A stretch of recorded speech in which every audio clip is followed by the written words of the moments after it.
And she said, what music makes you feel sexy? And I immediately, inexplicably blurted out, Sade. So it was just like we're just playing a Sade album, and I was like trying on a bunch of checkered nerd shirts. Was it Smooth Operator? Yeah, well, there was Smooth Operator was in there. Sweetest Taboo, of course. I remember it brought to mind a memory that I thought was so odd. When I was in junior high, in Milwaukee in the 80s, they had this thing. They were called desegregation traps. They had come up with this thing where we had so many inner city schools that were so predominantly African American. By the way, I hate that phrase. Isn't that a little demeaning? African American. They're not that makes it sound like they're foreigners. So, like, no one is more American than a black person. Who has more right to not be hyphenated like that? That's terrible. Anyways, but it's up to them. If I actually thought I always thought it was, but it's you know. What? We're gonna do race again. We settled this in like 3 Harmontowns ago. I didn't even get a chance to talk about it last time. You dicks got all uppity about he wanted to hear about Mars rovers, and Schraub was heckling, and we might bring Schraub up later. I want him to tell his butthole doctor story, but I'm way off track already. This is going to be a low key Harmontown. I'm very, very hungover. What was I just talking about? Okay, race, desegregation.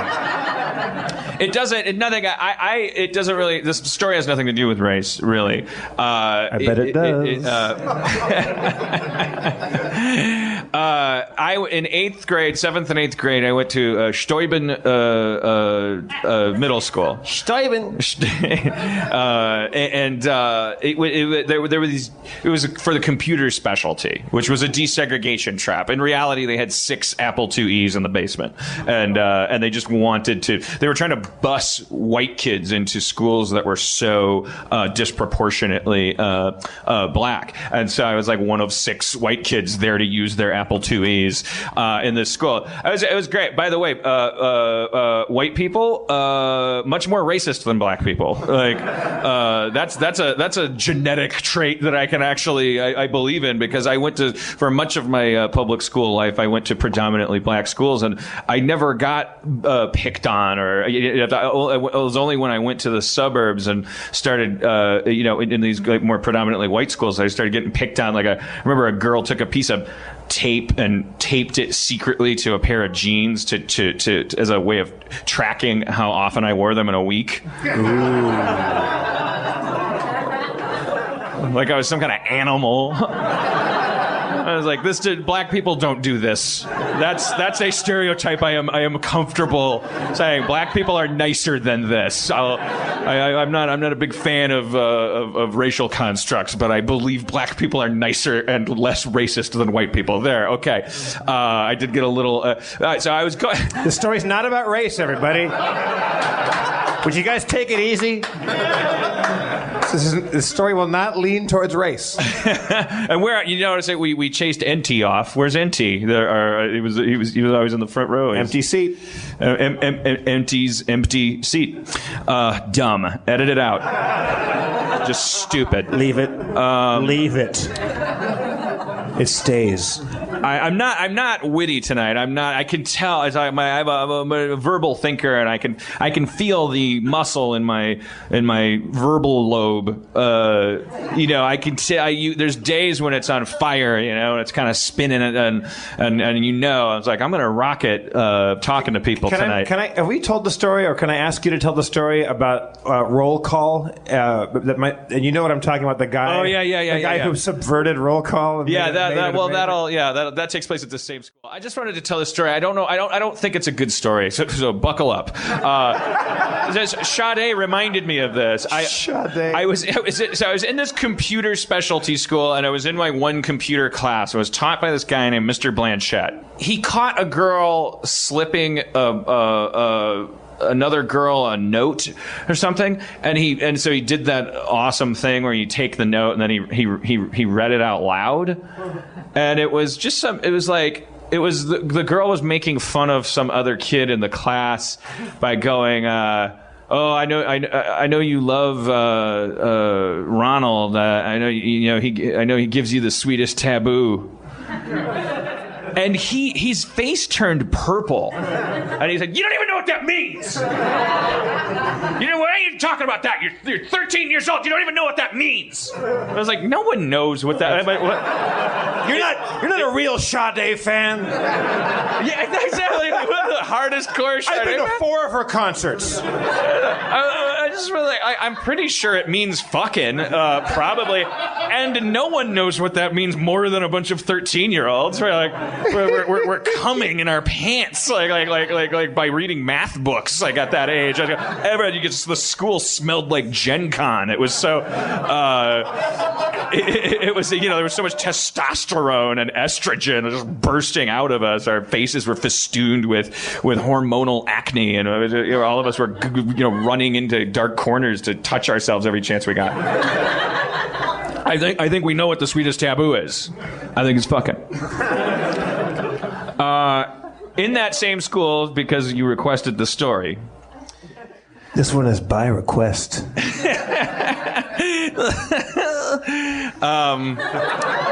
We were taking roll call in this. We're going to play sexy music over this. We were taking roll call in this math class. The teacher said, it was the beginning of the school year, and the teacher said, "I'll call your name. You say here if you're here. Also, if you have a name that you prefer to be called, you can let me know then." And what she meant is what happened to be like, she'd say, LaShonda Johnson, and then LaShonda would say, "Here, Shonda's fine." I was okay, Shonda. And Dion Nash, here, you can call me D. D, okay, great. And then she calls this one guy's name, Trevor Smith, and this kid goes, "You may call me Royal Champagne." This 12-year-old kid. And she went, "No." Royale Champagne. So good. If I'd have been that teacher, I would have said, "All right," and I would have called him up to the board every time. Yeah. What's the square root of 151? Royale Champagne. Would you treat us? Well, there was such a... She was probably scared. It was like, you never knew back then. It was like they had to have rules against magic markers. It was such an odd thing. Like, I don't know if this was a place in time or if this is true for 12 and 13-year-olds in middle school, but everyone was obsessed with gangs. None of us were in any, but everyone was like, they were always drawing little pitchfork symbols and stars that were gang symbols for the local Milwaukee gangs on the walls. This is junior high school or elementary This is school? Junior high. Yeah, we're not. Nobody in that school was rolling with the 2-7 boys, which was one of the local gangs from 27th Street. And there were the Black Gangster Disciples, BGD, and their symbol was like a little pitchfork. I'm holding up my hand to form a little pitchfork. Those pitchforks aren't straight, man. Oh God, that reminds me of the story. I'm like, yeah, we were in metal shop, and the teacher put on a slide projector, and then just like 85 like pitchfork shadows come into the thing, including me probably, because it just became a thing. It was like that and beatboxing. We were all just doing it. It was the culture. It was just like people were walking down the hall just going. You just did it all the time. Wait. That was pretty good. Yeah, I went to Steuben.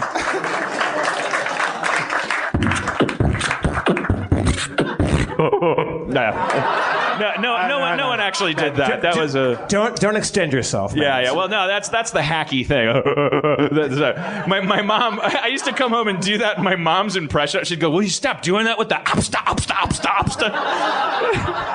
Obsta, obsta. There's not a white guy in this room that hasn't tried his hand at beatbox at some point. We've all tried it.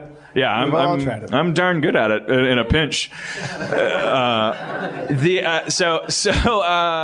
Let's see. There was oh yeah. So all these pitchfork shadows come into the slide projector's illumination, and then you just hear this guy John Morse, who was this big, tall. He seemed like he was 9 feet tall. Just one of those beanpole like sprouters, and he was kind of like, I think he was a little touched. I think he was one of those kids who slips through the cracks. Like he wasn't special enough to take advantage of being special. He was just you just felt like he was destined for bad times or Verizon employment.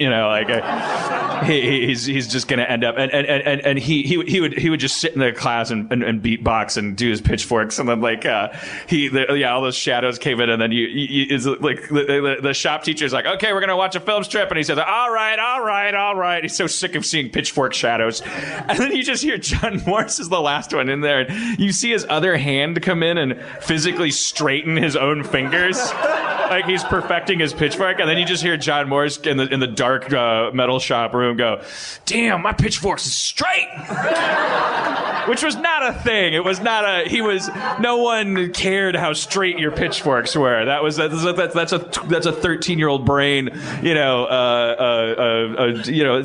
it's sad really, because it's like this gang culture of all kids are pure of heart and just want to have fun and do things better than, we just want to play video games and fuck around. Pitchforks. My car might get blown up by the Black Gangster Disciples tonight. I don't know. I don't know if they're comfortable with me talking about them. One of their sayings was "false flag is a fag." Ooh. Yeah, you weren't supposed to throw up pitchforks if you weren't actually in BGD. I went to that's false flagging.